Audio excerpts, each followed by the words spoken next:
Buenas tardes a todos. Un nuevo encuentro un encuentro literario de Lectores 4.0 que hacemos esta vez. Vamos a hablar sobre Silvino Campo y Adolfo Bioy Casares y lo hemos titulado Entre el amor y las palabras. Mi nombre es Lisandro Irazoqui, estoy en compañía de Alberto Tricarico y Gastón Machado, con los cuales vamos a hablar un poco de estos dos escritores argentinos.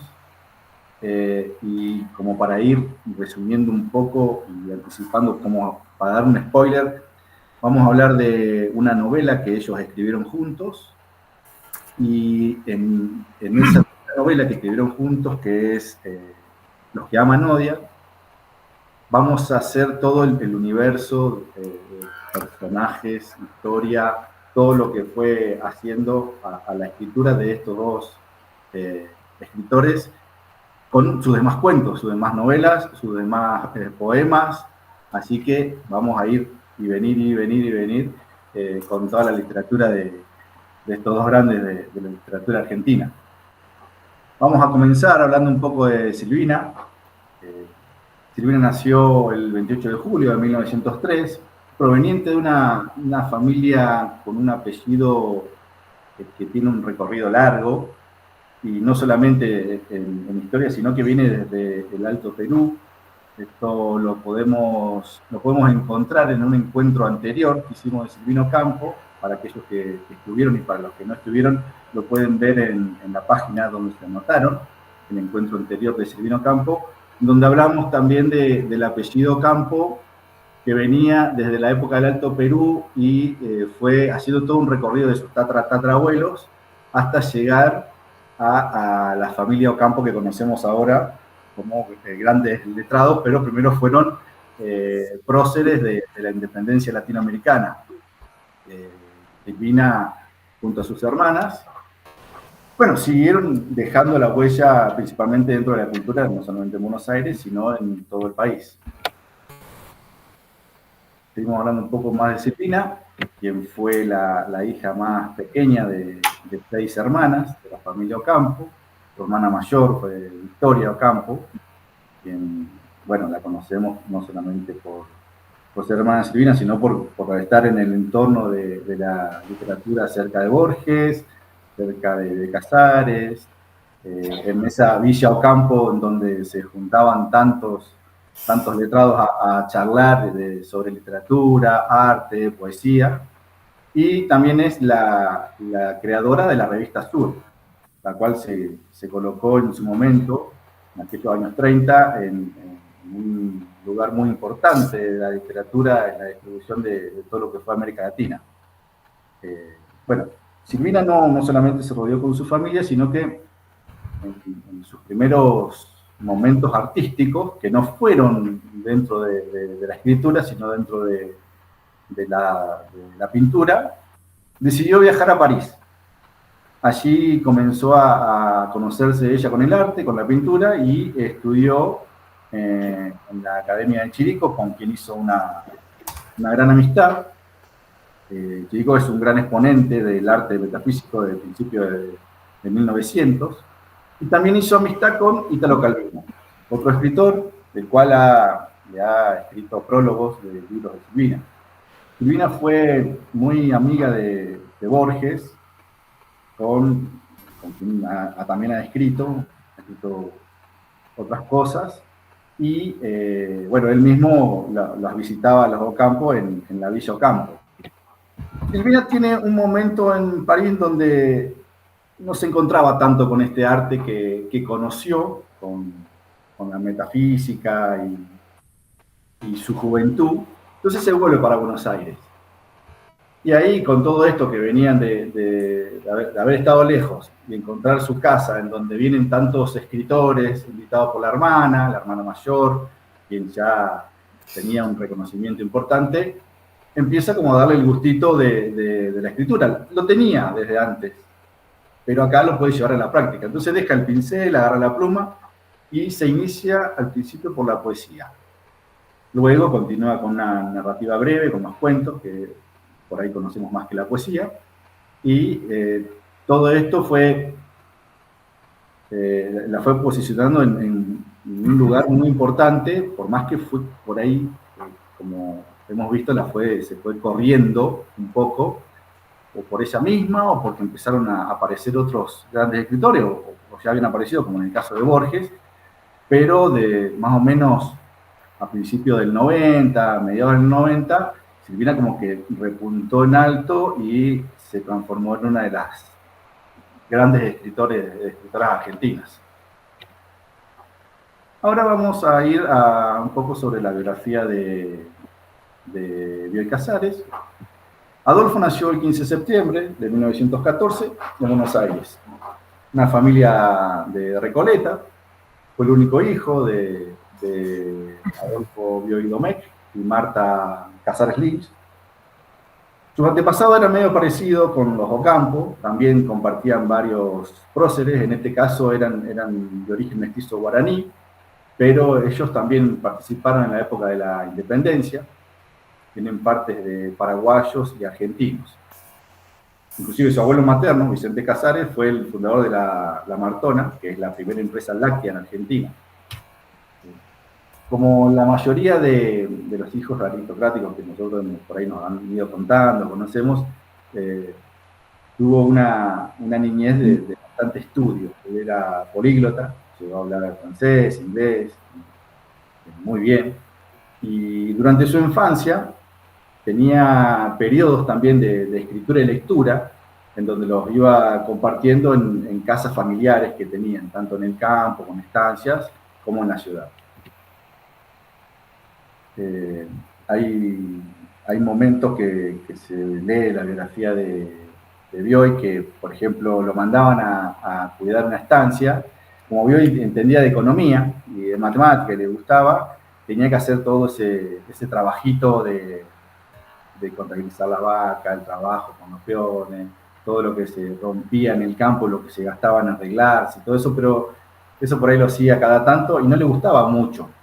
Entonces se ponía a escribir, de ahí surgen, hay unas partes de cuentos que surgen en esas idas a los campos a trabajar de lo que no quería, pero que sí sabía hacer. Sus padres siempre lo motivaron para que se junte con escritores, para que muestre su conocimiento en la literatura, no solamente en lo leído, y su madre fue quien lo llevó a ir, le dijo que vaya a estas fiestas, a estas reuniones que hacían los Ocampos, principalmente Victoria, y ahí se empieza a juntar con ellos, así podía empezar a mostrarse más. Y fue así que en 1932 conoce a Borges, como lo ven ahí en la foto, dos escritores jóvenes, y también conoce a Silvina en ese mismo lugar, conoce a su pareja, con la cual están más de 60 años. En 1930, Victoria Ocampo, ya con 40 años, funda la revista Sur, que acá en este entonces Borges tenía unos 31 años y Silvina 27. Ella ya había escrito algunos poemas, los cuales ya se los había mostrado a su hermana, la cual era la que decía que estaba bien, que estaba mal, si se lo iba a publicar en la revista o no. Era como la jefa de prensa de acá. A su vez, Bioy, que todavía estaba en la adolescencia, tenía 16 años, pero por más de que se conoce a un Bioy amigo de Borges, amigo de los Ocampo, escritor de en esa época, también escribió cuando tenía 16 años, allá por 1928, 1929, escribió, por ejemplo, Vanidad o Una aventura terrorífica y Prólogo. Y estos cuentos se los publicó el papá. El papá agarró y buscó una editorial y pagó para que se hagan ediciones de estos cuentos, por más que todavía no se haya conocido. Ya para el llegado de 1935, hay un cambio en lo que es la escritura y la métrica en la poesía. Se dejan de escribir, por ejemplo, novelas tan largas, de agregarle capítulos, llegar a 300 páginas, se van achicando un poco más, ya llegan a 200, 180, empiezan a ver de que lo pueden abreviar más y comienza a aparecer en pocas palabras el cuento breve. y acá es donde hay una explosión en toda esta gente que hemos ido nombrando, como Silvina, Borges, De Nevi, Bianco, Bioy Casares. Y ya para 1937, con una Silvina con 34 años, tenemos la publicación de su primer libro de cuentos, Viaje Olvidado. Y Bioy, que ya estaba llegando a sus 23 años, que le faltaban 3 añitos nomás para llegar a La Invención de Morel, que fue su primera novela, pero esto pasaría en 1940, cuando Silvina tenía 37 y él 26. Y justo en 1940, Bioy y Silvina, bueno, se casan. Y también escriben, junto con Borges, la antología de la literatura fantástica. Bueno, como dije, Bioy se casa con Silvina. En 1941 escriben juntos Antología Poética Argentina, y unos añitos después, en 1946, se publica la única novela que escribieron juntos, Los que aman odian, que tiene un tono satírico, que es bien precursor del policial argentino.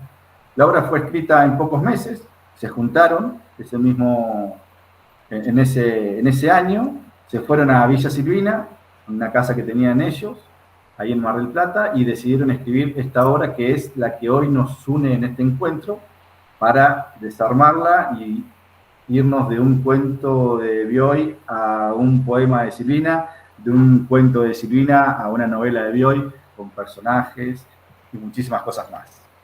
Esta es una entrada a lo que vamos a hacer ahora en el encuentro de hoy. Hoy hablábamos con Alberto y decíamos que si bien no el hecho de que esté escrita a 4 manos y por 2 escritores gigantes, no sé si tiene que ver en el contenido de la novela, pero sí que es un hecho justo, es un hecho único, el que un matrimonio dentro del mundo de la literatura haya escrito una novela. Eso en mi biblioteca no es extensa, es más bien escueta, pero no conozco otro caso de un matrimonio que se siente durante 2 meses a ponerse de acuerdo a escribir una novela y que sea del tamaño de esta novela, que realmente a medida que uno la va leyendo se va enamorando más del texto y hay de dónde rascar. Estamos hablando de Los que aman odian, que fue escrita en 1946. Una cosita, Antonio. Sí. No solo esto que vos dijiste de la pareja, sino no conocemos muchas novelas escritas por 2 personas. Es muy difícil escribir una novela entre 2. No así un guión por ahí, o un cuento corto, o hasta un poema quizás, pero no conocemos muchas novelas coescritas. Con lo cual... Esto que nosotros lo decimos tan livianamente, que es escribir una novela, que se escribe a 4 manos, significa que nos tenemos que poner de acuerdo en qué vamos a contar, cómo lo vamos a contar, y un montón, en este caso, que está cerca del policial, es un policial, un montón de indicios que tiene la novela, se tienen que ir poniendo de acuerdo en qué momento entra, en qué momento no. No es conveniente hacerlo y en qué lenguaje se va a expresar quien narre la historia. Y escribieron una, porque eso también le da mérito. Sí, la única. Haber sido todos escritores que escribían 10, 15 novelas cada 2 meses y no. Escribieron una, le dieron gran importancia. La única y también para... Eso puede haber sido difícil también. Digamos, es muy difícil... Bueno, esto que dice Gastón, ¿no? Encontrar la forma, encontrar la trama, las subtramas, el género, el tono, los personajes, digamos, ponerse de acuerdo en todo y estar de acuerdo con el otro. Si bien es una novela corta de 120, 130 páginas, no es la novela más larga del mundo, es una novela, con todos sus condimentos, con lo cual... Perdón, Gastón. No, está bien, sí, un poco introducir, porque se dice muy livianamente esto de escribir a 4 manos, y me parece que por ahí para aquel que no es un lector experto, ¿qué significa esto de escribir a 4 manos?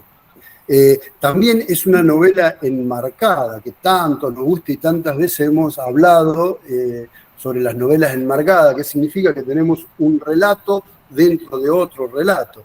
Humberto Uberman, va a ser el encargado de contarnos unas vacaciones en lo que él llama el paraíso del hombre de las letras. El paraíso del hombre de las letras.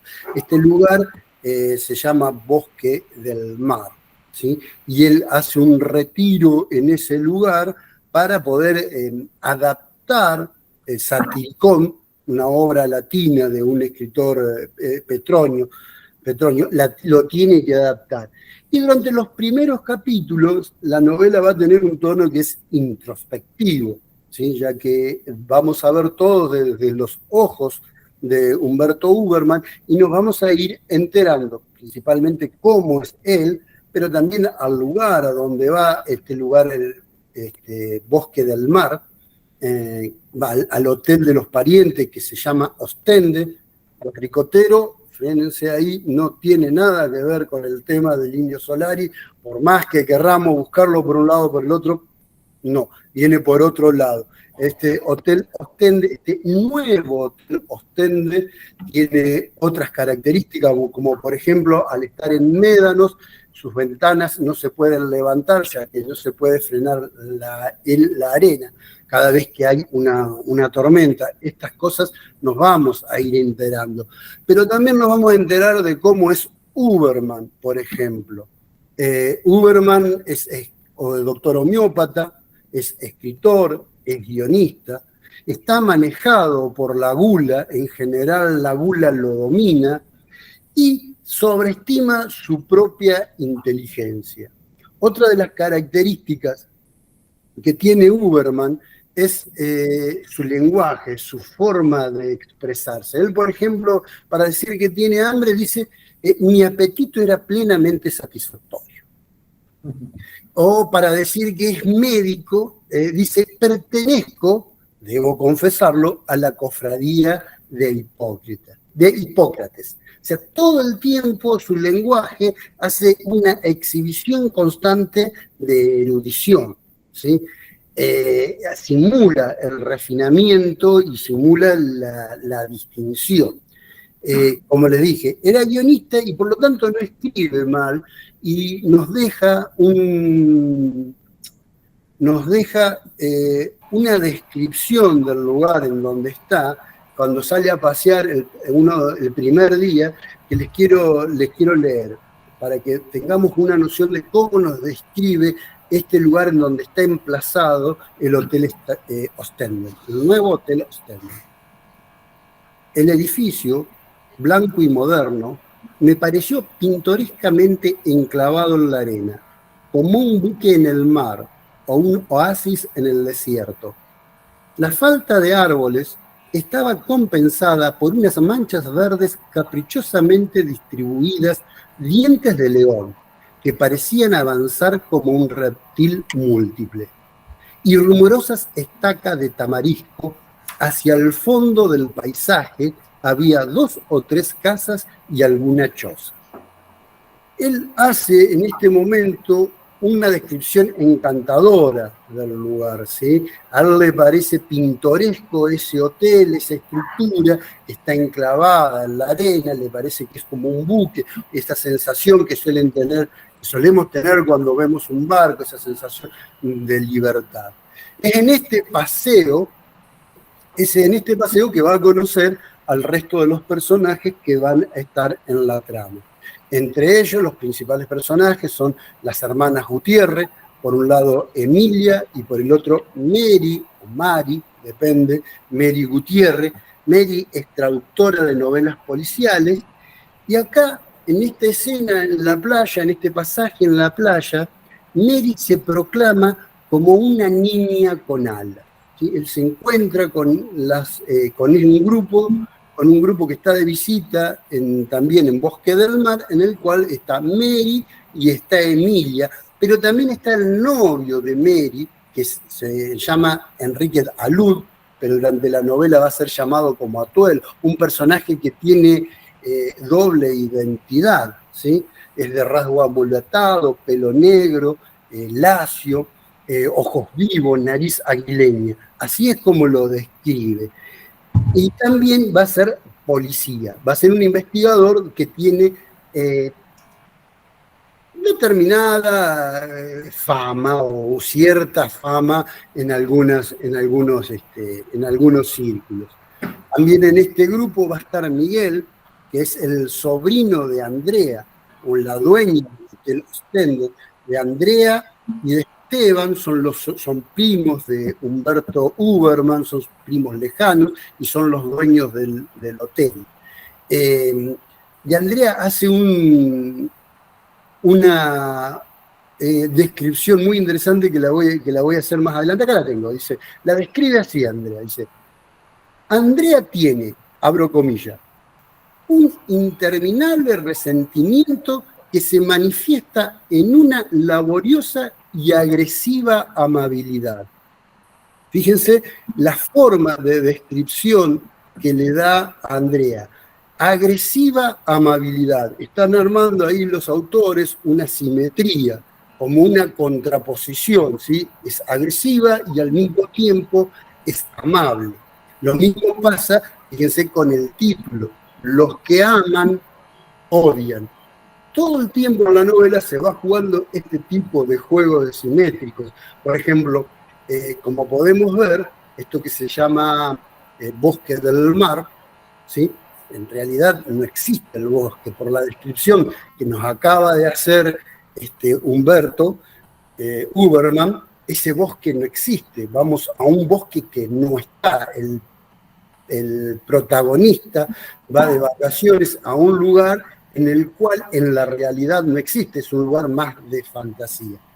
Bien, este hotel, Ostende, el nuevo Hotel Ostende, manejado por Esteban, que tenemos poca información, y por Andrea, tiene un sobrino que está en la escena en la playa, que se llama Miguel, un niño que ha tenido una infancia muy triste, que tiene problemas de nutrición, es siniestro, es un niño siniestro, es un niño con cierta oscuridad, que lo vamos después a rastrear en qué cuentos aparece, y tiene el hobby de embalsamar pájaros. ¿tá? Es un joven un tanto extraño.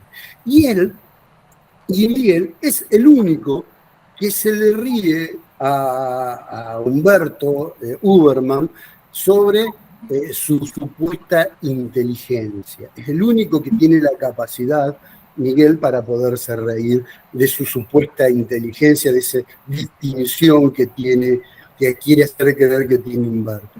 En esta misma escena, en este mismo pasaje, está el doctor Cornejo, que es un abogado que viste como capitán de barco, tiene conocimientos marinos, tiene conocimiento de la meteorología. También. Y Cornejo va a tener un rol muy importante más adelante, porque él va a ser el que presencia, él va a ser el testigo de una imagen que va a ayudar a dilucidar el enigma que va a presentar. Por ahora, en principio y en los primeros capítulos, tenemos una novela con un tono introspectivo, ¿sí? Que todo el tiempo es la voz de Humberto Uberman. Ahora que empiezan a entrar los otros personajes, en el cual, por ejemplo, las hermanas Gutiérrez van a parar en el mismo hotel, ya empieza a tener la novela un tono más costumbrista, ¿sí? En el cual vamos a empezar a enterarnos de qué se come, los horarios de la comida, la música que se escucha, y también las relaciones interpersonales. Vamos a saber las peleas que hay entre Emilia y Mary, vamos a saber que Atuel le es infiel a Emilia con su hermana Mary, y de esto no es solamente que nos vamos a enterar por los ojos de Humberto, que seguimos a lo largo de toda la novela, recorriéndola a través de su mirada, sino que también el niño Miguel va a ser testigo de esta infidelidad.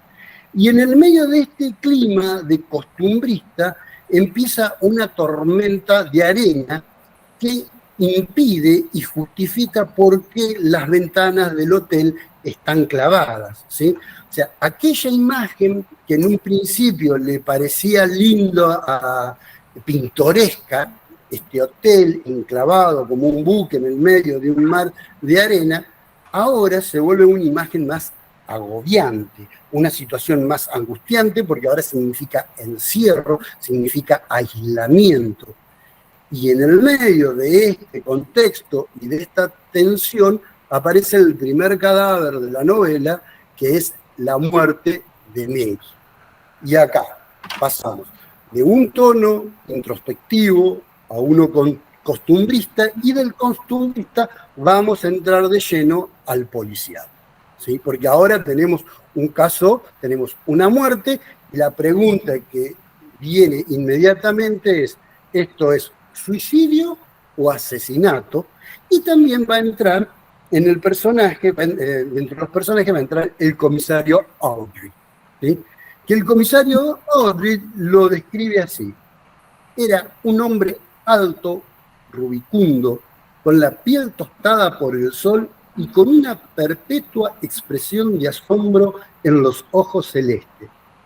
Por supuesto, tanto fíjense la descripción que hace de Atuel como la descripción que hacen del comisario Raimundo Audrey, ¿sí? Son como dos contrapuestos, uno es morocho, el otro es rubio, pero asimismo ninguno de los dos va a lograr resolver el caso, ¿sí? Esto rompe un poco con el modelo del policial clásico, ¿sí? Acá no existe un Dupont, no existe una Agatha Christie, una idea que pueda revelar quién es el asesino, sino por el contrario, el único que pega en el palo y casi entra es la teoría que va a esgrimir Uberman, pero no descubren totalmente la incógnita que tenemos. La primera incógnita que tenemos, ¿esto es asesinato o es suicidio? Si es asesinato, ¿es por celo, el celo por el dinero, el celo por la herencia, porque las hermanas Gutiérrez eran terratenientes y habían heredado, y también Mary presumió la noche anterior unas joyas que se las envidiaban todos? Por lo tanto, entramos en un juego. A partir de acá, la novela lo que necesita es un lector lúdico, un lector que ayude a intentar resolver este enigma. Y todas las piezas tienen que encajar y tienen que de alguna forma formar una perspectiva para poder resolver. Y son todos sospechosos, ¿sí? Ya sea tanto por celo, como puede ser Emilia, que se puede estar vengando de la infidelidad con Atuel. También puede ser sospechoso el propio Atuel, que por no perder los favores de Emilia y que Mary no hable, la haya asesinado, la haya envenenado. Por supuesto, como la muerte es por envenenamiento, y algo que en un principio lo describe de una manera muy romántica Humberto Uberman, los dos éramos un caso de arsénico. Por lo visto, los homeópatas dan arsénico para tomar. Ahora se le convierte otra vez la simetría, ¿no? Aquello que en un momento los unía y era romántico, ahora lo podía convertir en un sospechoso de asesinato. Y hasta la propia Andrea, la dueña del hotel, también podía ser sospechosa, porque ella envidiaba las joyas, envidiaba el carisma de Mary, y se le notaba que estaba harta de ese negocio que era un emprendimiento. Hasta acá estamos en lo que sería el policial, ¿sí? No sé si ustedes me quieren agregar algo más para esto, para esta parte. No, está muy bien. No queremos spoilear mucho. Yo no quiero, claro. No, está bien, porque es una novela y por ahí muchos no la han leído y la idea es incentivar a leerla. En tal caso, analizarla con el mayor cuidado posible. Al ser un policial, justamente, al ser un policial me parece que develarle por ahí la incógnita final no ayuda. Este es el planteo del policial en el cual se va a ir desarrollando y todos, a medida que la tormenta se va avanzando, empieza a ser uno el culpable, pero no encaja totalmente. Las sospechas de Atuel tampoco encajan porque él para en otro hotel. Hay un ida y vuelta, un juego en cómo hacemos para encajar las piezas, hasta que al final se logra dilucidar cuál es el asesino o si realmente se suicidó por alguna cuestión de personalidad. Un poco eso es lo que quería contarles sobre esta novela. Y también hay otro personaje que hay dos personajes que no nombré, que uno es el doctor Manning, que está ahí. Este personaje es muy extraño y a la vez es encantador. Está parando en el hotel, es abogado, juega solitario, y fíjense el detalle que le han puesto los autores. Él está siempre con una pipa en la boca, por lo tanto lo exime de dar opiniones, pero es el que ve. ¿tá? Él no va a hablar, no es un personaje que tenga muchos diálogos, mucha letra a lo largo de la novela, pero sí va a ser un buen testigo. Y fíjense cómo lo describe Humberto Huberman. Pequeño, rosado, arrugado, incomunicado. Me pareció una delicia esa descripción. Y hay otro personaje que da vuelta, que es totalmente secundario, que tiene que ver con la época, con una época en la cual los negocios necesitaban una dactilógrafa, ¿sí? Al cual Humberto Huberman la llama Moscarius, porque todo el tiempo está matando moscas. Y también, a través de una investigación, yo sé que el Moscarius es un hongo que se da en homeopatía. En la homeopatía existe este hongo, y es un hongo que envenena las moscas. Y es un hongo alucinógeno que la gente que lo consume hace cosas disparatadas, como hace esta mujer, que en un momento se pone a limpiar la pieza en la cual está Mary muerta, o sea, está borrando las huellas. Si es un asesinato, está borrando las huellas del asesinato.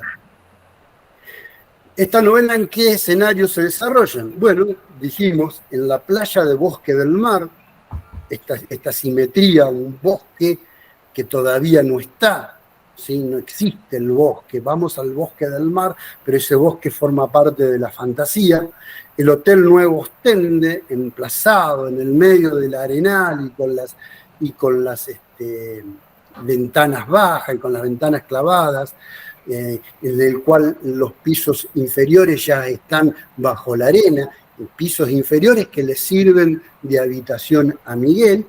Y también hay, no sé si decirle escenario, por ahí Alberto, vos me podés ayudar, no sé si escenario o elementos que forman un clima, ¿sí?, de fantástico alrededor de la novela policial, que son escenarios marinos, como es el barco Joseph K., que es un barco que apareció en la costa y nadie sabe de quién es, nadie lo ha reclamado, ni cómo. Después de una tormenta apareció. Se dice que es un barco, que es un velero, lo describen de dos formas diferentes. Sí, Miguel dice que en ese barco él ha hecho su habitación en un momento, y también hay un cangrejal que va a jugar, si quiere, una parte de tensión en un momento de la novela. En esta novela vamos a poder encontrar elementos clásicos, como ya les dije, Petronio, el escritor de la novela en prosa y en verso Satiricón, que es la que tiene que adaptar Humberto Huberman. También se nombra a Homero, se nombra a James Joyce, recomiendan a Thomas Mann, y ahí la novela que está traduciendo, Mary es de Philip Potts, que está traducida en Argentina. Acá hay un guiño de los autores, porque esta es dentro de una colección que arman Borges con Bioy Casares, y este autor está dentro de esa colección, que si mal no recuerdo creo que es el Séptimo Círculo. Vamos a encontrar crítica hacia lo policial, o sea, esto que decía Lisandro, ¿sí? Que tiene un tono satírico. Hay un momento donde Huberman se pregunta en la primera parte, cuando comienza, cuando es introspectivo, y abro comillas y dice: ¿cuándo renunciaremos a la novela policial, a la novela fantástica y a todo ese fecundo, variado y ambicioso campo de la literatura que se alimenta de irrealidades? ¿Cuándo volveremos nuestros pasos hacia la picaresca y saludable y al ameno cuadro de costumbres? Cierro comillas. Subrepticiamente está haciendo una crítica hacia lo policial y más por la literatura local, si se quiere.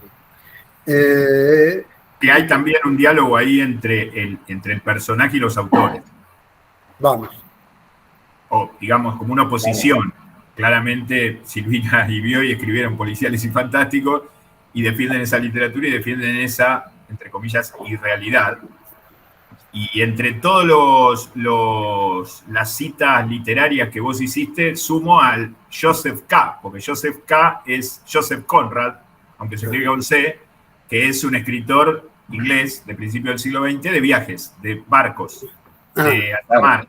Digamos, todas las novelas de Conrad transcurren, de hecho no sé si era marino él también, aparte de ser escritor. Con lo cual ahí tenemos una cita más. Pero me parece que ahí hay un diálogo. Hay una tensión permanente muy sutil en la novela que se me ocurre ahora a partir de esto que vos acabás de leer y de citar, entre lo que piensa Huberman y lo que piensan los autores.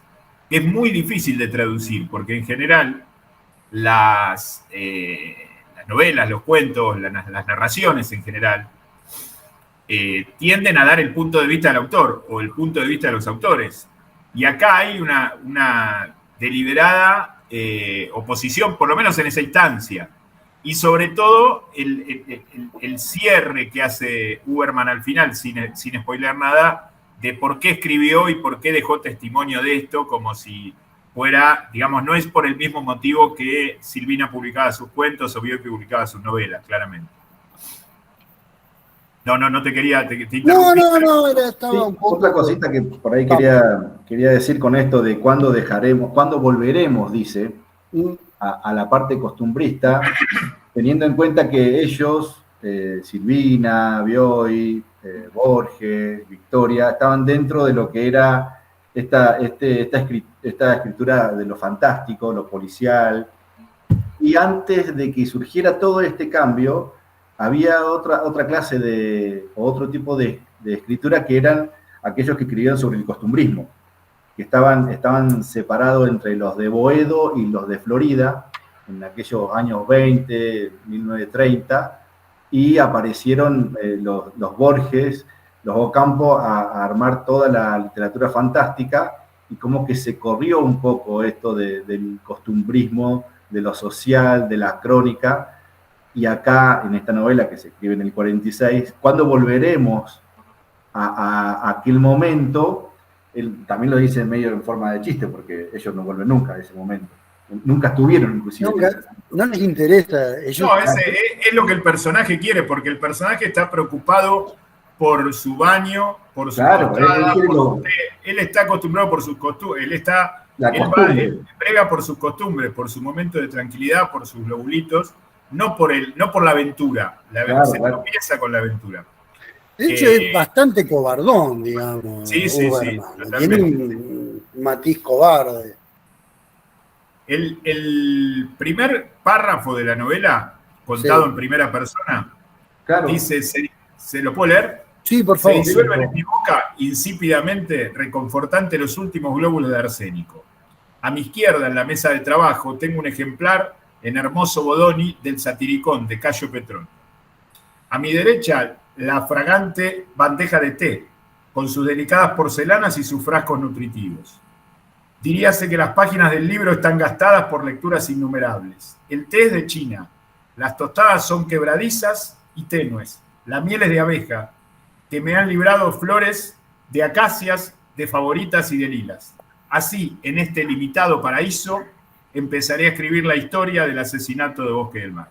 Es decir, voy a interrumpir lo bueno, mi costumbre, Claro, mi costumbre. mi vida regular, mi meseta, para meterme en esto que en realidad quiero volver al otro.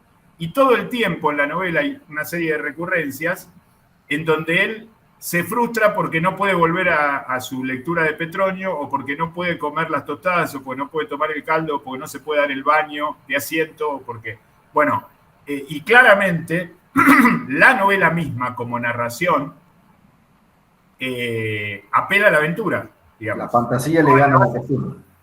Lo hace salir a él todo el tiempo de esa costumbre. Entonces, esa es la manera que tienen los autores de oponer constantemente la posición, el punto de vista del personaje con el punto de vista de los autores. Los autores no quieren, digamos, los autores quieren fantasía, los autores quieren aventura, los autores quieren heroísmo y quieren... Después a Uberman no le da lo suficiente porque es medio cobardón, como dijo Gastón. Sí, y de hecho, para ser un policial no existe el héroe, insisto en esta idea, que si uno lo quiere encajar dentro de un policial clásico, porque ya hemos hablado que no es un policial negro, pero si lo quiere encajar dentro de un policial clásico, no existe el típico héroe, ni Uberman lo es. Uberman puede ser un Watson, fíjate que él también es médico como Watson, y como Watson es el que cuenta la historia. Pero no, también el policía tampoco es un investigador muy sagaz. No, nadie descubre. Yo hacíamos un paralelo el otro día con un amigo, con Renzo, que no sé si está por acá, con el final de, sin spoilear, insisto, con el final de Rosaura a las 10. Hay una resolución mediante una carta que ayuda a entender a los personajes lo que los personajes por su propia sapiencia no pueden resolver. Y la resolución policial no está a partir de la sagacidad de un Sherlock Holmes o de un Poirot o de un Dupont. Está en una carta milagrosa casi que aparece no para que los autores puedan solucionar la novela, sino para subrayar que los personajes no están a la altura de esa resolución. Es un policial donde las teorías pegan en el palo y todas salen. Sí.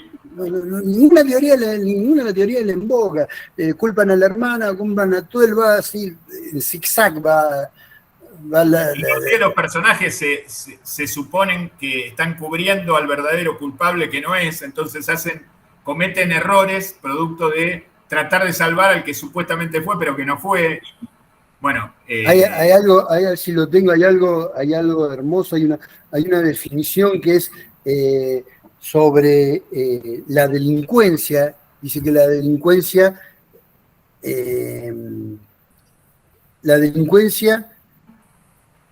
y la locura son producto de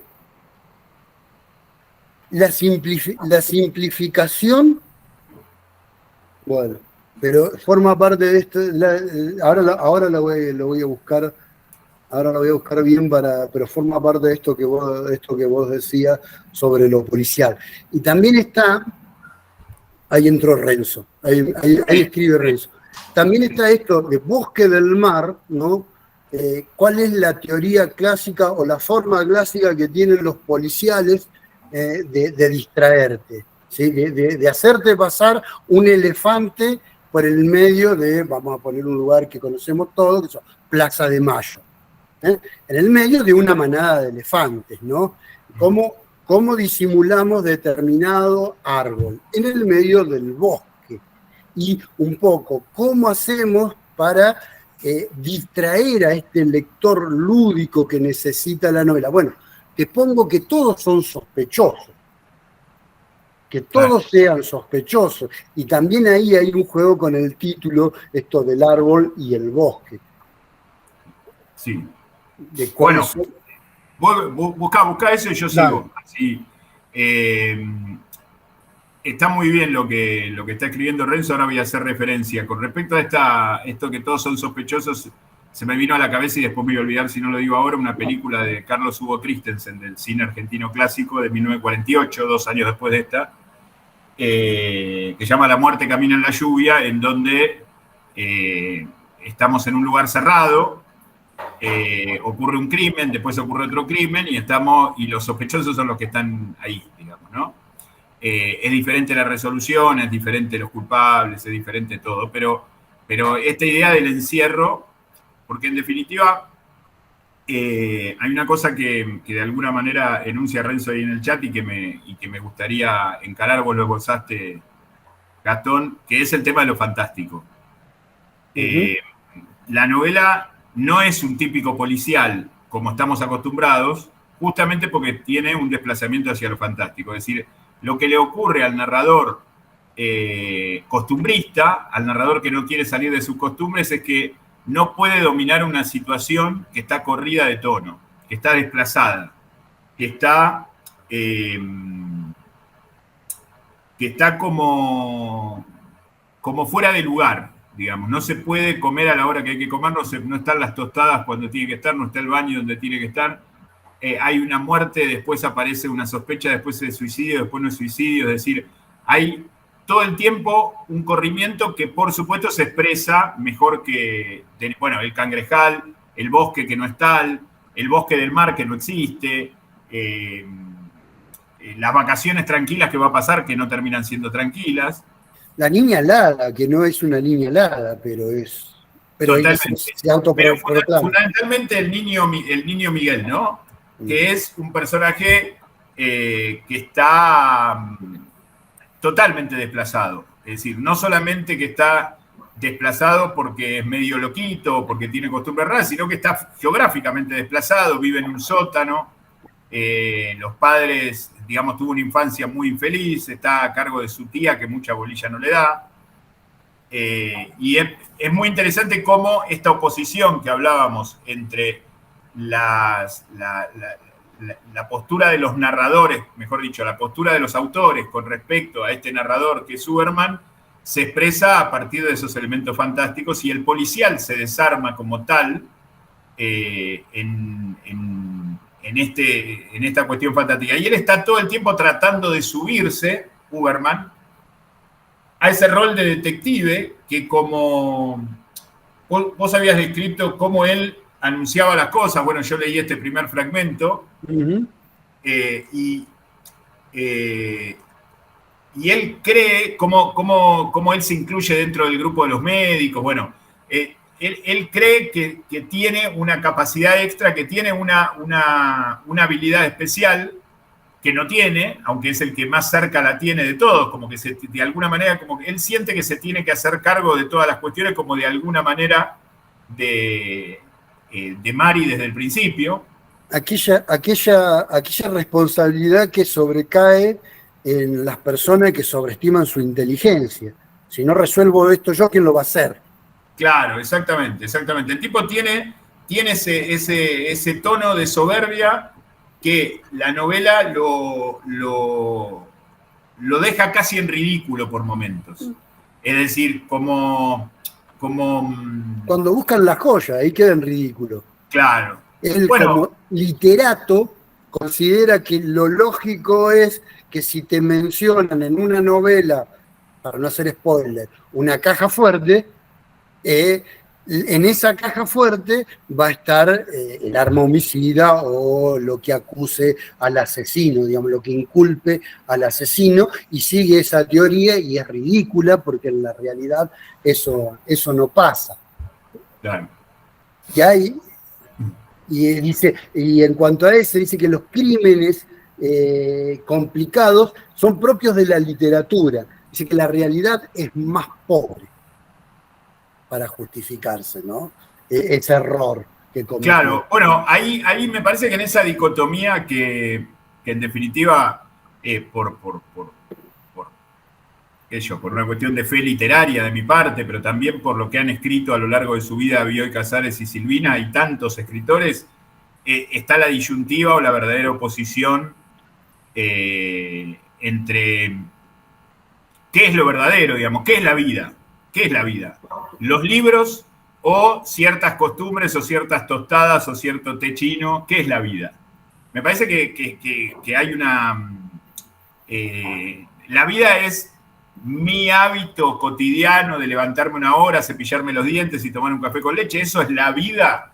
¿O determinadas historias, aunque sean ficticias desde el punto de vista de la invención, son mucho más importantes, mucho más contundentes, mucho más universales, mucho más ricas y mucho más ejemplares para los demás, ¿no? Digamos, por eso existe la literatura. Si no, la literatura o bien sería toda costumbrista, como pretende Huberman, o quizás no existiría, digamos, ¿no? Existen tanto que nos propone otra cosa que es vivir otra vida en simultáneo y que nosotros podamos reflejarnos, entrar y salir como un mundo bis que se está dando simultáneamente al nuestro, no como algo que es una absoluta fantasía que no sirve para nada, es decir, evasión pura, ni que me está relatando exactamente lo que yo estoy viviendo.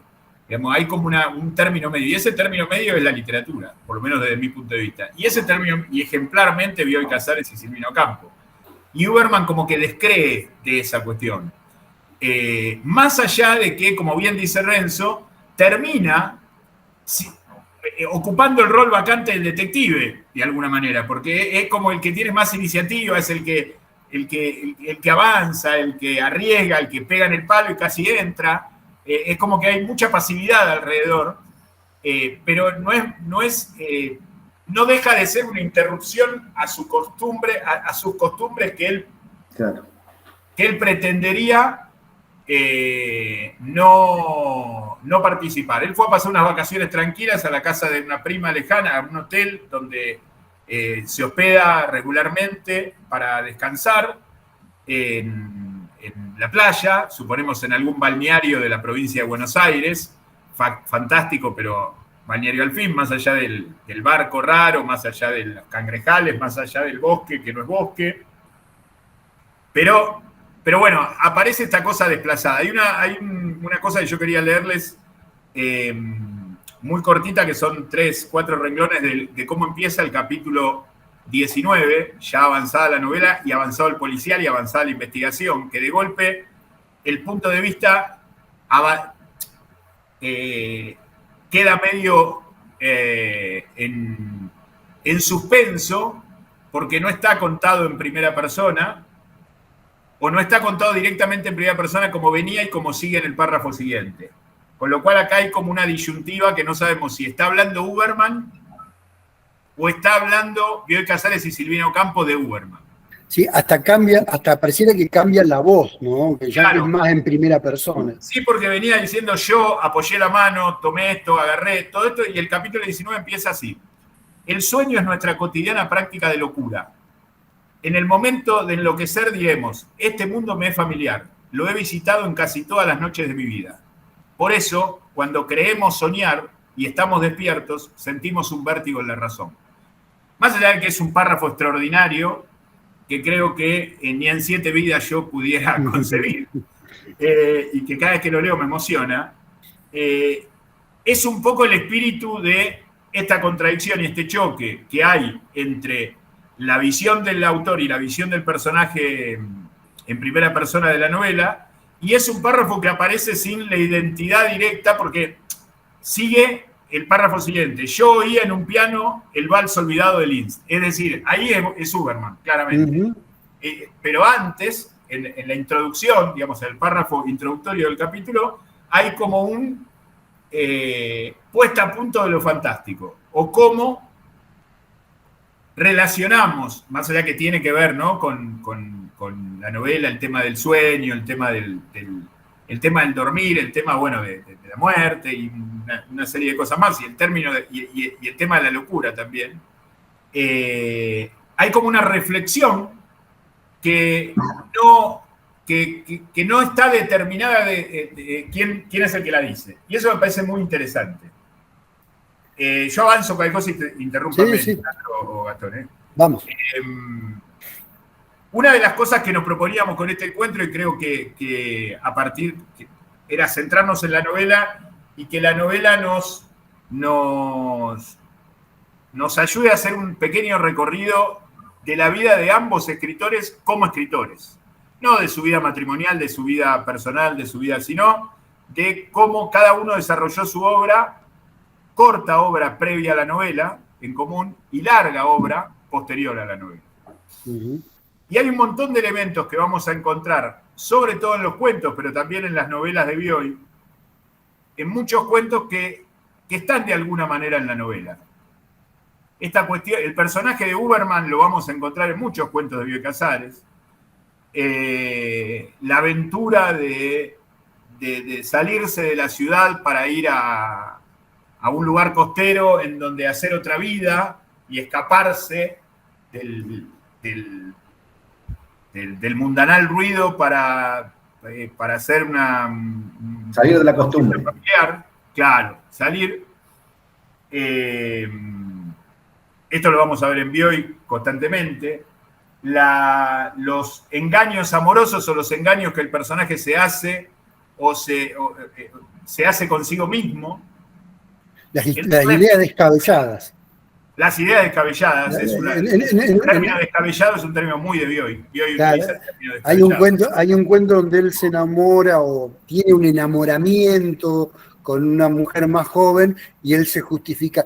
Ideas descabelladas que nos hacemos los señores mayores. Esa es la de la estación de servicio, describía.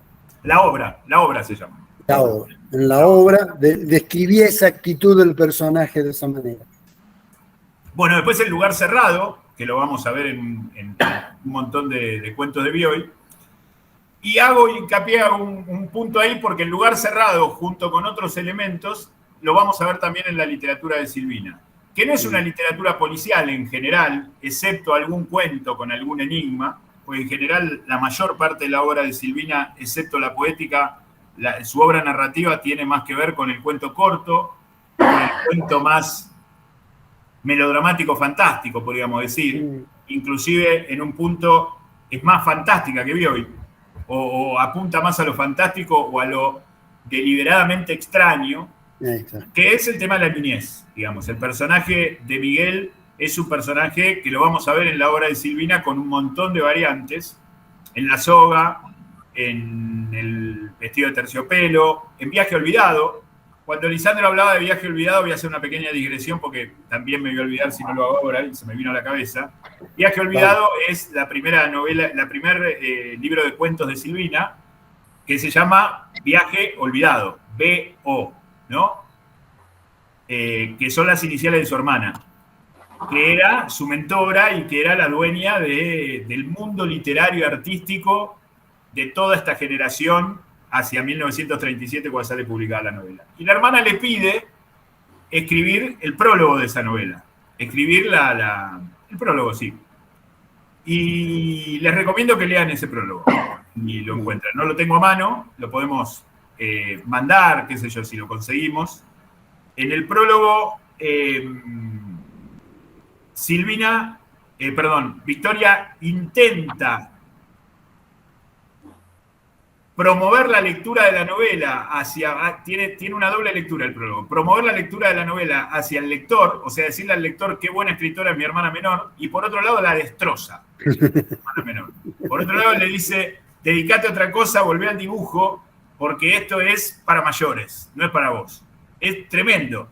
Y claramente lo interesante de verlo retrospectivamente, más allá de la crudeza de Victoria, es que Silvina la superó por todos lados a Victoria, digamos. O sea, Silvina terminó siendo una de las grandes escritoras, uno de los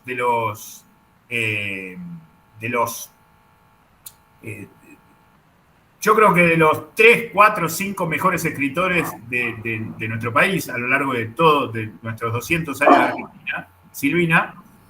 Y Victoria quedó como una organizadora cultural, como una fundadora de revistas, como una gestora. Una gestora que promovía artistas y demás, pero claramente fue superada por su hermana. Pero la artista era Silvina.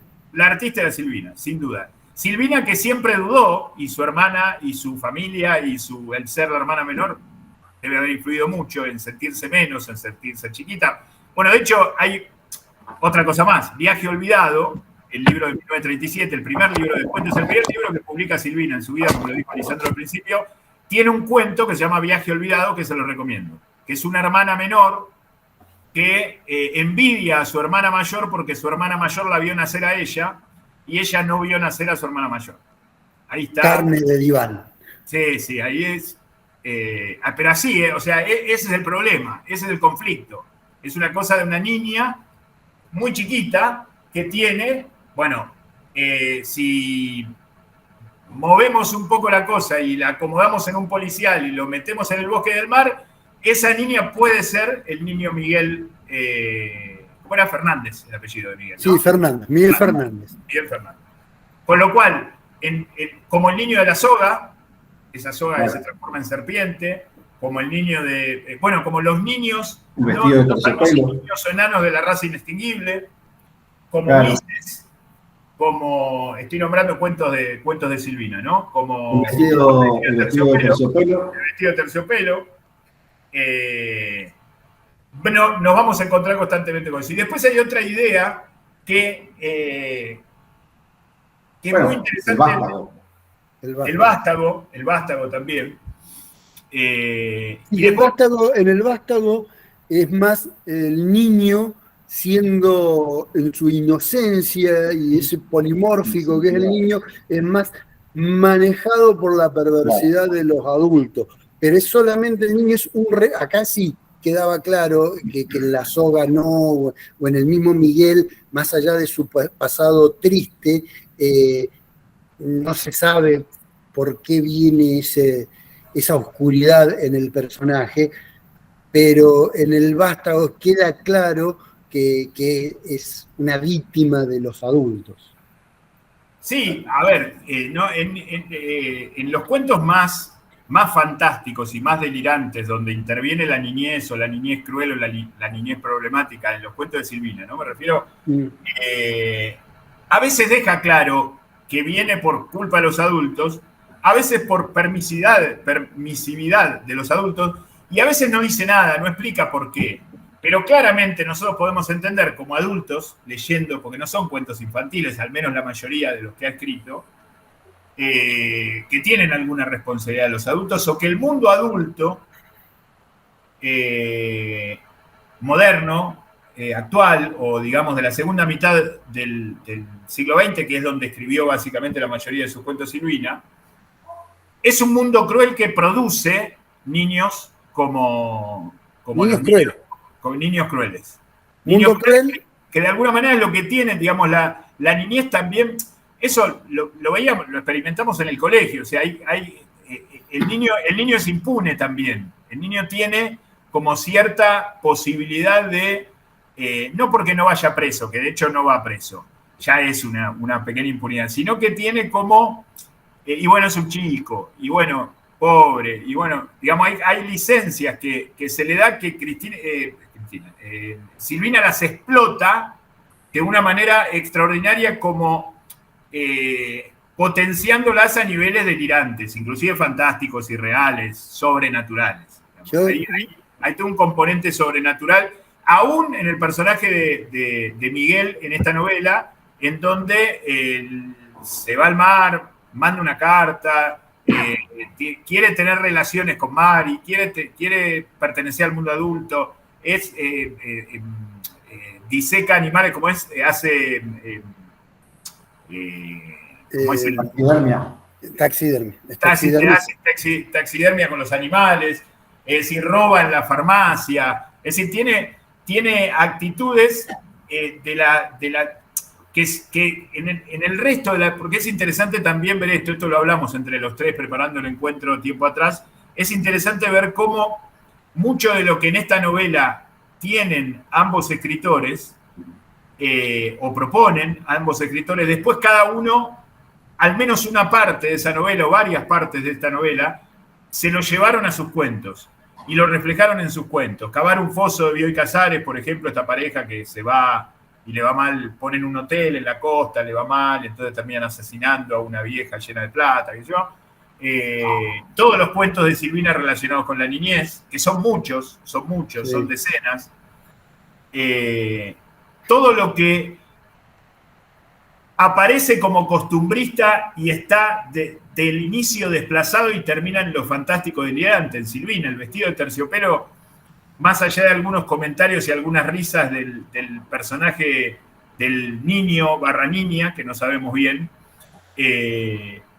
hasta el final parece casi costumbrista, ¿sí? Una modista que viene de Adrogué, de las afueras, a una señora de Barrio Norte a probarle un vestido que le encargó, con una ayudante niña, no, porque una ayudante niña, porque un ayudante me probar un vestido, pero bueno, después nos preguntamos todas estas cosas, y son todas cosas que están desplazadas, más allá, digo, del estilo, ¿no? Porque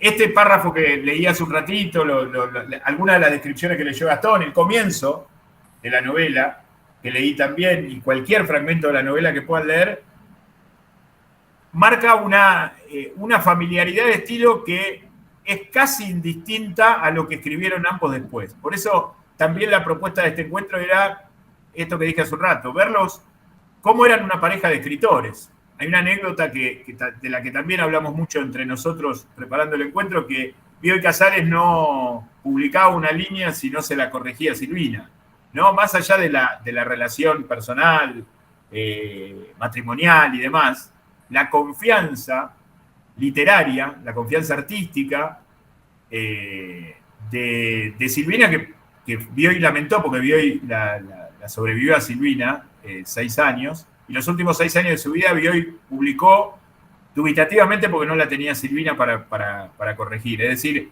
que también es interesante verlos, más allá de todas las cuestiones personales, verlos como una pareja de escritores que escribieron toda su vida, que vivieron muy bien porque pertenecían a una clase acomodada, digamos, no necesitaban vender muchos libros para comer, pero sí que tenían una obsesión para escribir, que tenían un estilo propio cada uno, que son dos grandísimos escritores, y que muchos de sus temas, no todos, pero muchos de sus temas, se juntan milagrosamente y equilibradamente en esta novela. Esta novela no es una novela de Bioy con ayuda de Silvina, o una novela de Silvina con algún condimento de Bioy, sino que es una novela maravillosa, extraordinaria, con elementos equilibrados de ambos, que son un poco los temas que están acá en la placa que están viendo, más algunos más que estoy diciendo, más otros que se me escapan o que dijeron mis compañeros antes.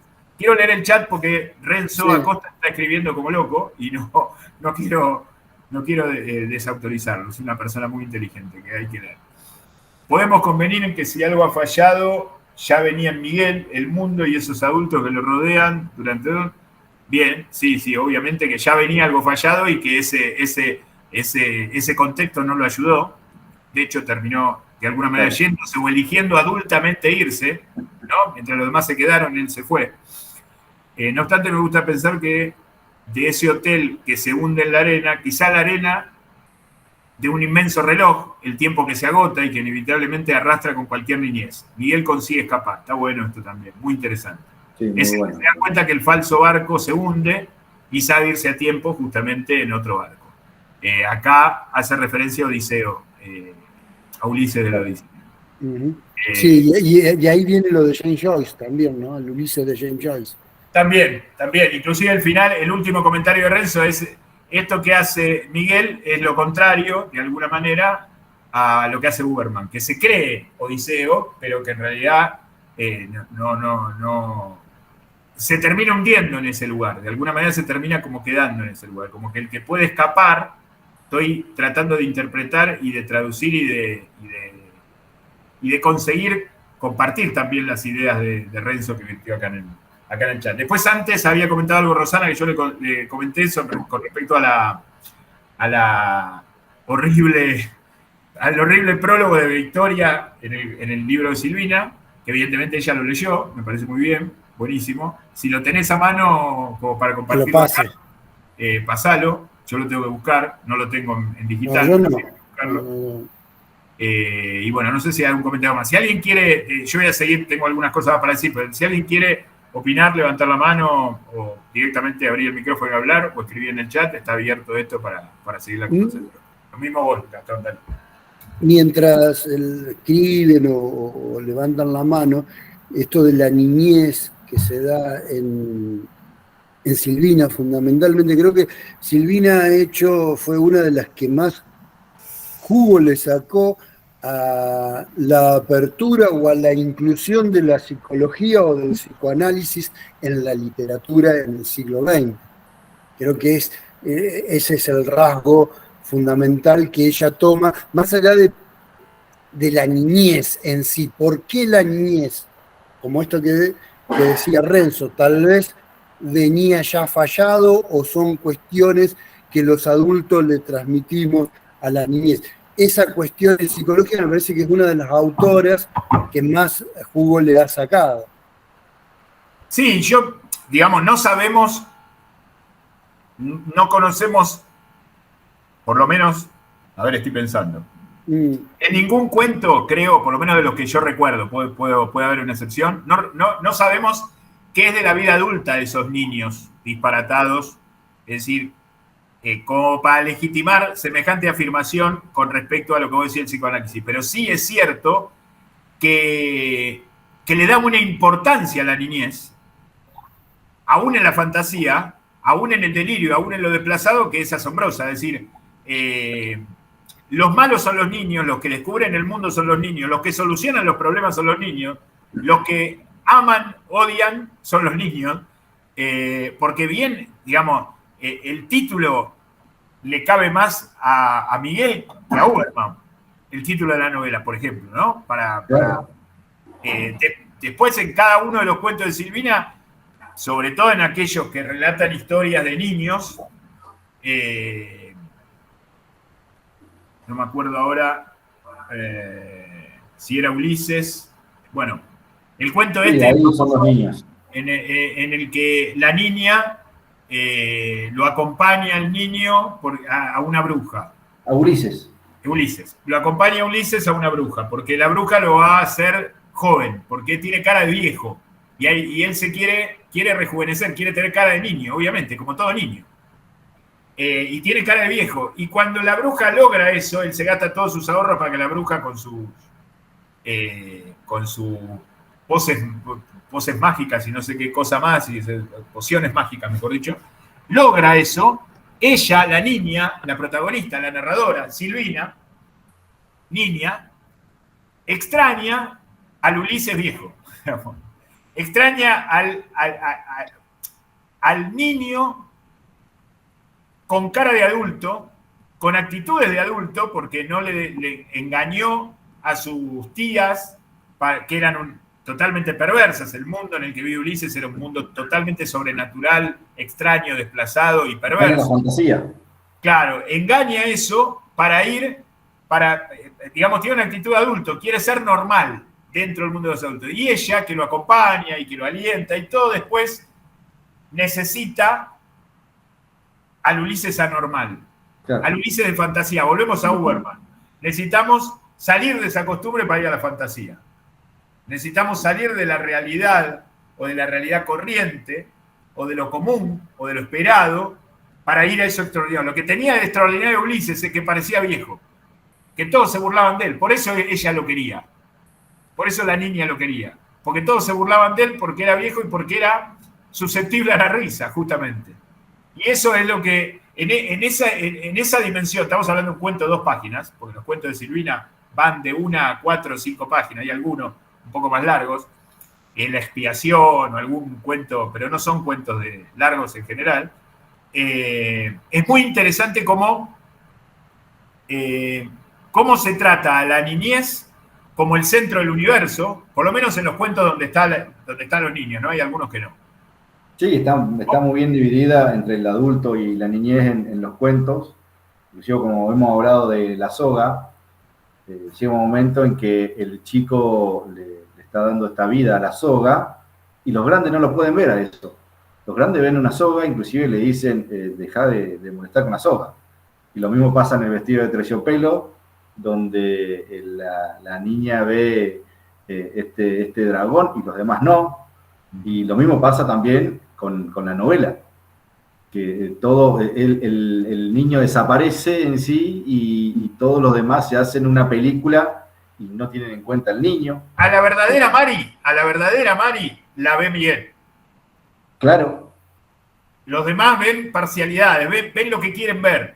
Ven lo que quieren ver. Ya sea Tuel, ya sea la hermana Emilia, ya sea el comisario, detective, ya sea Manning, ya sea... Todos ven como lo que quieren ver o la parte... Uberman ve lo que quiere ver. Uberman, él mismo quiere llevar el caso. Pero el niño es el que mejor la define con muy poco, porque en realidad nosotros entendemos lo que el niño ve de Mari a través de otros, pero lo entendemos que él entendió esta chica, ¿cómo decía Soy Gastón a la mañana? Esta chica Mari es, ¿cómo? Ella en la primera escena cuando aparece, ella se proclama o se autoproclama como una niña alada. Bien, bueno, pero viste que tiene como una cosa así entre histérica. Bueno, esto los demás lo toman con pinzas porque de alguna manera están enamorados como adultos y creen que pueden sacar tajada, inclusive hay un grado de hipocresía muy grande. Ahí va Renzo si querés decir algo, esperemos un cachito. Y el que la ve en verdadera dimensión y actúa en consecuencia, cueste lo que cueste entenderlo, porque los niños de Silvina son así, aunque este es medio de Silvina y medio de Bioy, pero podemos asociarlo con el resto de la literatura posterior de Silvina, el que la ve en la verdadera dimensión, aún más que Uberman, es Miguel. Sí, Renzo, si querés abrir el micrófono y hablar, podés, por favor. ¿Hola? Hola, sí, te escuchamos. ¿Hola? ¿Me escuchas? No sé si te escuchas. Te escuchamos, sí. ¿Hola? Sí, te escuchamos. Vos no nos escuchás, me parece. Perdón. No, este es como algo que se me acaba de ocurrir más, pero me parece que el texto mismo juega con la perversión que puede llegar a tener el lector, igualándolo con los personajes adultos de la historia en cuestión en cuanto a ver si tal es la idea, en cuanto a lo que le pasa a Miguel y cómo lo terminamos interpretando, porque en la carta de Miguel lo que él habla es que Mari o María es buena con él en apariencia frente a los demás, y cuando están solos y él la quiere besar, ella, bueno, le muestra su rechazo y eso es lo que a él de pronto le duele, lo confunde. En ese sentido, yo no sé si nosotros como lectores vamos construyendo y en todo caso cayendo en esa trampa de que Miguel se siente o se pretende más adulto de lo que es y está tratando de tener una relación adulta con ella, cuando quizá no es necesario, cualquier niño busca el afecto de un beso en la mejilla, de un abrazo, de un contacto físico, que es el más puro e inocente. No sé, ahora me puedo ocurrir que quizá en este sentido, ¿no? De que como todos ven fragmentariamente a Emilia y el único que la ve enteramente es él, quizá también el texto juega con eso, ¿no? Aunque nosotros interpretemos a Miguel en que busca acercarse a María de una manera adulta cuando ni siquiera es necesario. Se me acaba de ocurrir, no sé si queda muy descolgado o le falta un poquito más para cerrar. No, está bien, está muy bien la idea. Sí, Gastón, decí, por favor. Creo que lo que yo afirmaba, esto de la irrupción de la psicología dentro de la literatura, viene un poco por ahí, apelando a la perversión del lector. Un poco lo que decía Renzo también.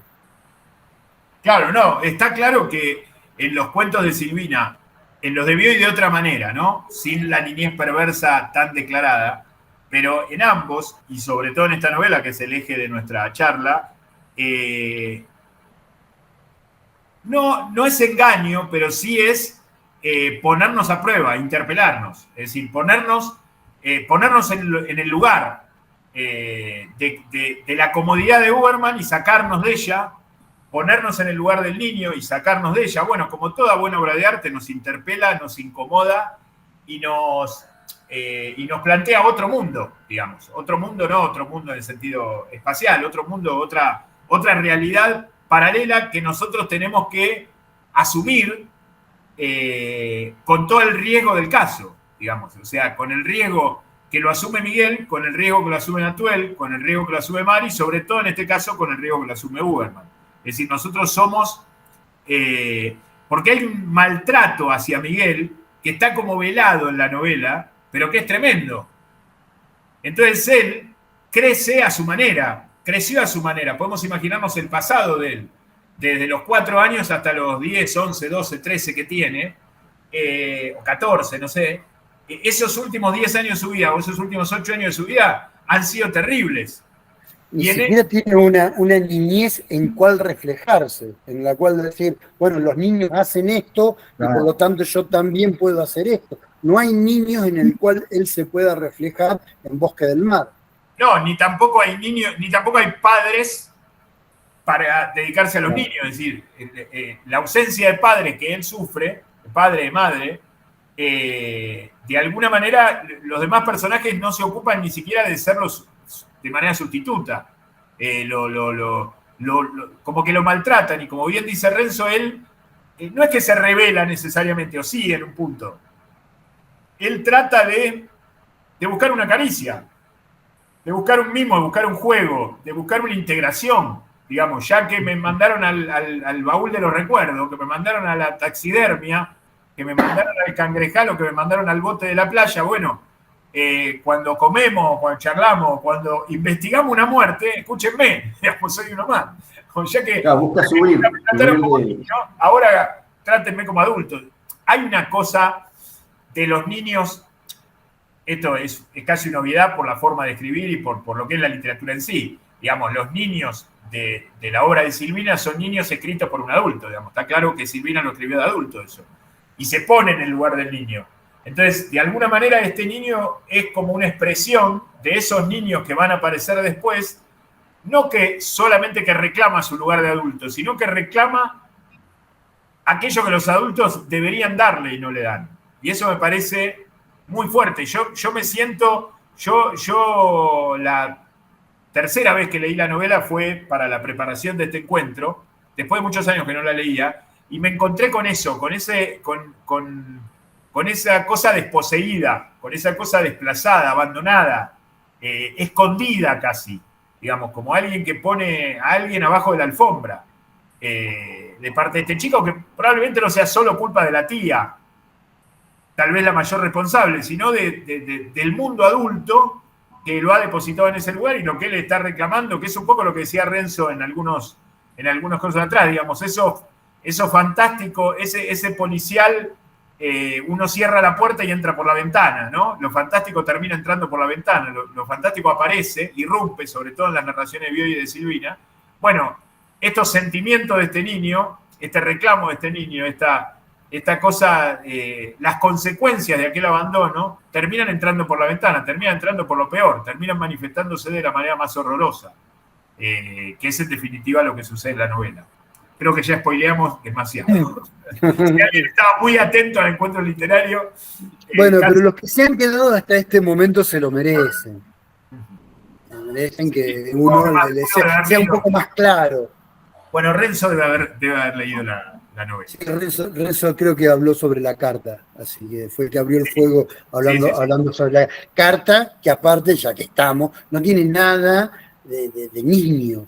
Está perfectamente planteada, el lenguaje no es de niño, el encabezamiento no es de niño, los términos que utilizan no son de niños.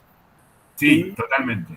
Está fuera de la, como vos decís, este término que usas, el corrimiento, está fuera de la realidad. Un niño no actúa como actúa Miguel, ni escribe como escribe Miguel. Hablo actuar en general. El otro día hablando con Renzo me hacía la referencia de Rosaura a las 10, que yo lo había pensado, pero con un agregado que él pensó y yo no, que tiene que esta idea de que esto puede no haber sucedido, es decir, este policial puede haber quedado abierto, como que es la manera que Uberman tuvo para cerrarlo, a partir de recordar esa carta, demasiado adulta o demasiado formal, porque él está transcribiendo una experiencia, ¿no? Y él la transcribe, y después de que nos transcribe la carta, nos da sus conclusiones y el cierre de la novela, ¿no? similar al de Rosaura, es decir, Rosaura puede seguir apareciendo como simétricamente en los diferentes flashbacks de la novela, en los diferentes recuerdos, en los diferentes puntos de vista, puede volver a aparecer. Es como que la carta no le da toda la entidad de realidad que le dan todos los hechos precedentes a todo el despliegue policial que tiene la narración. Eso me parece muy interesante. Bueno, de Miguel se dice, lo declara su mejor amigo el farmacéutico, que era muy inteligente. Miguel, creo yo, es el perfil de ese niño genio superdotado que no encaja. Bueno, claramente es un personaje que puede ver más y mejor que los demás, que son justamente los que lo han desplazado y lo han llevado a ese lugar. Y ese no encajar tiene que ver con sacárselo de encima, mandarlo al sótano, mandarlo a la taxidermia o mandarlo al bote. Y ese mundo que él se fabricó, ese desplazamiento, ese mundo que se fabricó en ese desplazamiento es el que nos pide la novela que nosotros llamemos nuestra atención, es decir, prestemos nuestra atención. ¿Qué hacemos con eso? ¿Qué hacemos con eso que nos excede? ¿Qué hacemos con eso que nos supera? ¿Con eso que es más grande que nosotros? ¿O que es más inteligente que nosotros? ¿O que ve más allá que nosotros? ¿No? Eso me parece muy interesante. Gracias, Renzo, como siempre. ¿Alguien más quiere, mediante el chat o abriendo el micrófono oralmente, quiere comentar algo, preguntar algo? Y que ama más que nosotros. Muy bien, sí, claro. Por supuesto que sí. Digamos, a su manera, pero en tal caso, nosotros... Hay una cosa que la novela nos interpela a partir de esto último que dijo Renzo, me disparó muchas películas y muchos libros. Miguel, la novela nos pide que nosotros nos subamos a Miguel. Que nosotros tratemos de entenderlo como por encima nuestro, o como por encima de cómo lo ven los demás personajes. Miguel es alguien que está por encima de esa nube de arena que en donde está enclavado este hotel. Y la novela nos pide eso. Nos pide que por lo menos lo reconozcamos y no hagamos lo mismo que de alguna manera hacen los personajes, desde la tía, que lo tiene casi encerrado en un baúl, en un sótano, hasta Uberman, todos, ¿no? Como desacreditándolo. La novela nos pide un reconocimiento. Y en ese reconocimiento hay una interpelación, hay una incomodidad, hay un llamarnos la atención como lectores de un fuera de campo para pensar, digamos, que no es, que va inclusive un poco más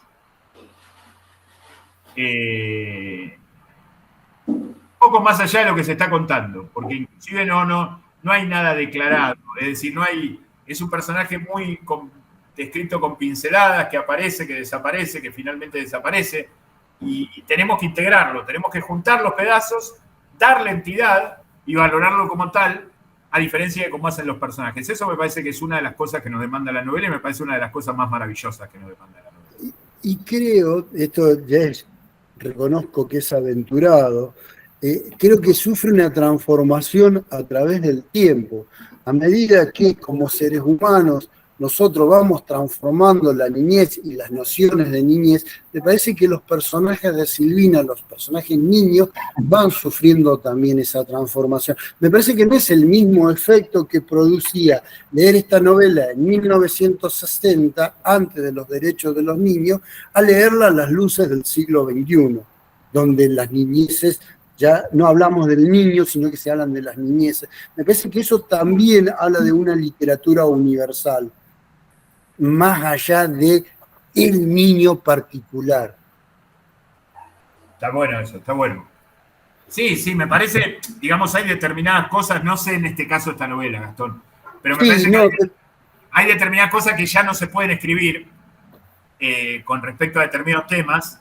Pero ¿cómo nos afecta? Creo que el castigo físico, por ejemplo, antes era como una forma de el chico llevarlo por el camino del bien, claro. Y hoy eso está mal visto y es horroroso que le peguen a un niño. No sé en 1960 por ahí, y estoy arriesgando ya, esto ya son las 7:30, hace 1 hora y media que venimos hablando de la novela, en 1960 por ahí, en el mundo de los adultos, hay como un manto de piedad sobre el niño porque es un huérfano, y qué bien los tíos que lo recogieron, ¿sí? Hoy, así, a la luz del siglo XXI, a la luz del siglo XXI, decir, che, estos tíos, qué mal que tienen a este niño. Me parece que hay una transformación en la lectura de la niñez. No, bueno, eso pues sucede siempre porque cada texto es hijo de su época, pero me parece que aún en aquel momento hay un maltrato y un no reconocimiento y un desplazamiento, por ahí no tan cruel como sería hoy, pero hay, digamos, la novela nos habla de digamos, el personaje es raro, ¿no? Sí, hay un corrimiento, no es un niño con las características de la niñez, es un niño, si se quiere, más adulto, más golpeado, más sufrido, eso es innegable. Yo creo que hay una idea de maltrato, digamos, aún en el contexto de 1946 hay una idea de maltrato, por ahí no la misma que hoy, porque hacerse cargo de un niño, esto me parece que es universal, más allá de la época, hacerse cargo de un niño desposeído, huérfano, que perdió a los padres o que lo que sea, implica un compromiso, hoy y hace 4.000 años, un compromiso, no digo de amor, de afecto y de transformarlo en príncipe, pero digo de atención que a veces, y esto pasa mucho con los niños adoptados, que a veces es excesivo producto de lo que uno supone es la necesidad del niño, ¿no? Y yo creo que cada época lo va a leer distinto como todos los textos, ¿no? Porque cada texto es hijo de su época y cada lector es hijo de su época mientras lee.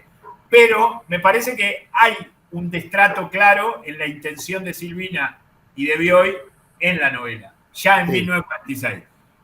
Por ahí hoy es otro. Si nos ponemos a pensar, más allá de la época, Dickens era un maestro de estar mostrándote el maltrato hacia los niños, y lo escribió en un momento en el cual no había derecho del niño, y sin embargo vos lo ves que es un maltrato eso. No había derecho de nada, no había derecho de nada había derecho. No había derecho de trabajador. Claro, no, y sí, de eso habla, entre otras cosas. Ahí Matilde dice que se va a retirar. Bueno, vamos a ir cerrando, porque ya son 7:37. Si alguien quiere comentar algo, es el momento, hablen ahora o callen para siempre. O lo comentará cuando lo sube a YouTube y tal vez le demos una respuesta. Lo pondrá en los comentarios de YouTube y bueno. Ahí nos puso muchos de los cuentos que hemos nombrado, tanto de uno como de otro, como referencia de las temáticas y de los estilos que vamos a ver en uno y otro.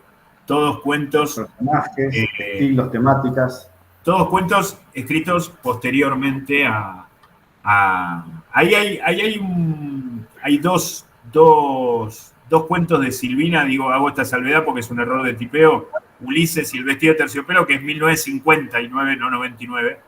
Y La soga también, que son los cuentos de La Furia, del libro de La Furia. Sí, y el Vástago tampoco en el 99. Claro, bueno, todo lo que dice 99 son 59, que es el libro de La Furia. Puede ser que alguno sea de otro libro cercano, pero se murió en el 93 el libro. Bueno, se publica postgano. Bueno, el próximo encuentro literario vamos a hacer un halago y una descripción de lo que es la novela. Lo vamos a titular El arte de la novela, parafraseando a un libro de ensayos de Milan Kundera, que analiza justamente el valor de la novela. Y vamos a tomar, más allá de definirla y hacer una especie de historización de la novela, tomar 4 o 5 novelas que oportunamente les vamos a compartir, por si quieren leerlas antes, para el encuentro que va a ser en agosto. Todavía no tiene fecha, pero ese va a ser el encuentro. Y como promesa, esto lo hablábamos el otro día con los chicos, vamos a hacer otro sobre adaptaciones, porque no dijimos, para no mezclar, que esta novela que hablamos hoy tuvo una adaptación en el cine argentino hace 6, 7 años, que se llama igual, se llama Los que aman odian, que hizo un tal Masi con Francella, Lopilato y un elenco conocido, Portaluppi, unos cuantos actores conocidos. Y vamos a dedicarnos un encuentro futuro, no sabemos si en octubre, noviembre, veremos quizá el año que viene, a las adaptaciones. Es decir, aquellas novelas o cuentos que se han transformado en películas, algunos de ellos, y a entender un poco el procedimiento de un lenguaje a otro, de la literatura al cine. ¿Sí? Pero la promesa para agosto es el arte de la novela y hablar un poco de las novelas. Hoy hablamos de una novela, vamos a hablar de las novelas. No sé si les queda algo, chicos. Sí, queda un montón de cosas. Ahí Rebeca creo que quería... Sí, por favor. Rebeca, ¿querés decir algo, por favor? Me encantó todo el análisis que hicieron. Bueno, desde Jujuy soy novata recién para esto, para empezar a escribir. Me gusta mucho leer, así que algunas cosas que ustedes comentaron sí había leído, pero realmente me interesó muchísimo, así que estoy ansiosa para la próxima. Muchas gracias. Sí. Bueno, te esperamos, vamos a invitarlos a todos oportunamente. No tenemos la fecha exacta todavía del encuentro de agosto, pero seguramente vamos a hacer uno en agosto, así que los agradecidos somos nosotros, de la participación de ustedes y de los comentarios y de las lecturas que hagan. La idea, esto es uno más de tantas cosas que hacemos en Lectores 4.0 para promover la lectura y la escritura también.